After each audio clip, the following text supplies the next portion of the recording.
Hello നമസ്കാരം. Kiddies ഹെൽത്തിലേക്ക് എല്ലാവർക്കും ഒരിക്കൽ കൂടി സ്വാഗതം. ഇന്ന് നമ്മളിവിടെ ഡിസ്കസ് ചെയ്യാൻ പോകുന്നത് കുട്ടികളിലുണ്ടാകുന്ന ഛർദി അല്ലെങ്കിൽ വോമിറ്റിംഗ്, ഇതിൻ്റെ കാരണങ്ങളും ഇതിൻ്റെ പരിഹാരങ്ങളുമാണ് നമ്മളിന്നിവിടെ നോക്കാൻ പോകുന്നത്. അതിലാദ്യമായി നമുക്ക് ഇതിൻ്റെ കാരണങ്ങൾ നോക്കാം. ദഹന പ്രശ്നങ്ങൾ, പിന്നെ ചെറിയ കുട്ടികൾ അമിതമായിട്ടുള്ള ഭക്ഷണ രീതികൾ, അതുപോലെ തന്നെ അപ്പൻഡിസൈറ്റിസ്, ഇതിൻ്റെയൊക്കെ ലക്ഷണങ്ങൾ വോമിറ്റിംഗ് ആയിട്ട് വരും കേട്ടോ.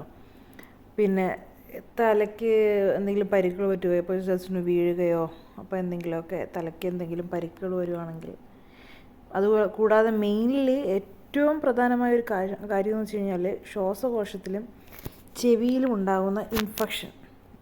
ഇതുണ്ടാകുമ്പോഴത്തേക്ക് കുട്ടികൾക്ക് വോമിറ്റിംഗ് ഉണ്ടാവാൻ ചാൻസ് ഉണ്ട്. ഇത്രയും കാര്യങ്ങളാണ് മെയിനായിട്ട് നമ്മൾ ശ്രദ്ധിക്കേണ്ടത്.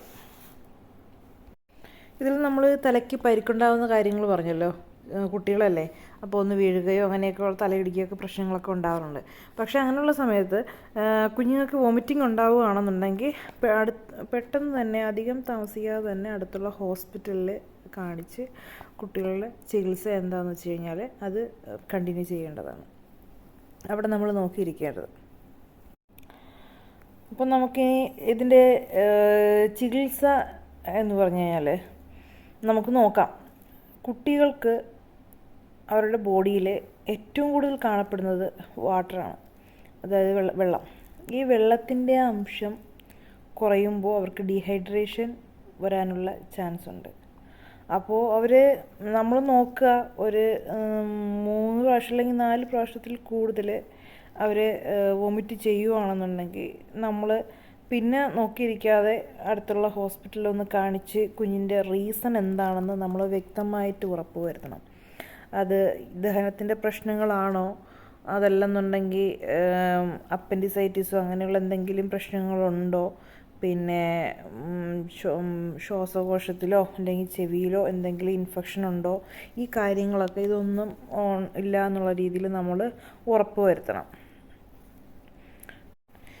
ഇനി ഇതൊന്നുമല്ല, ദഹനത്തിൻ്റെ പ്രശ്നങ്ങൾ മാത്രമാണ് എന്നുണ്ടെന്നുണ്ടെങ്കിൽ നമ്മൾ വീട്ടിൽ തന്നെ കുറച്ച് കാര്യങ്ങൾ നമുക്ക് ചെയ്ത് അത് നമുക്ക് നിയന്ത്രിക്കാവുന്ന കാര്യങ്ങളാണ്. അതിൽ കുറച്ച് കാര്യങ്ങൾ ഞാനിവിടെ പറഞ്ഞുതരാം. നമ്മളെ വീട്ടിലൊക്കെ കിട്ടുന്ന കറിവേപ്പില, നാരങ്ങ, തേന്, ഇത് 3ഉം സമം ചേർത്ത് 2-3 തവണ ആയിട്ട് നമുക്ക് കൊടുക്കാം. എന്ന് വെച്ച് കഴിഞ്ഞാൽ കറിവേപ്പിലയുടെ ചാറെടുക്കണം കേട്ടോ. കറിവേപ്പില എന്ന് പറയുമ്പോൾ കറിവേപ്പില ചാറാണ് എടുക്കേണ്ടത്. പിന്നെ നാരങ്ങയുടെ നീര്, പിന്നെ തേന്, ഇത് 3ഉം കൂടി സമം ചേർത്ത് 2-3 തവണ ആയിട്ട് കൊടുക്കാം.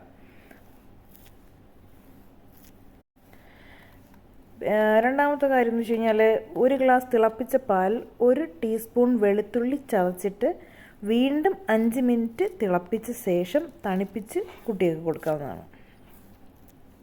ഇതൊക്കെ ഞാൻ പറയുന്ന കാര്യം പ്രത്യേകിച്ച് നമുക്ക് എന്തെങ്കിലും ദഹനത്തിൻ്റെ പ്രശ്നങ്ങളുണ്ടെന്നുണ്ടെങ്കിൽ തന്നെ നമുക്ക് ചെറിയ രീതിയിൽ വോമിറ്റിംഗ് ഒക്കെ ഉള്ളൂ എന്നുണ്ടെങ്കിൽ നമുക്ക് വീട്ടിൽ തന്നെ മാനേജ് ചെയ്ത് പോകാൻ പറ്റുന്ന കാര്യങ്ങളാണ് ഞാൻ പറയുന്നത്. പ്രത്യേകം ശ്രദ്ധിക്കണം.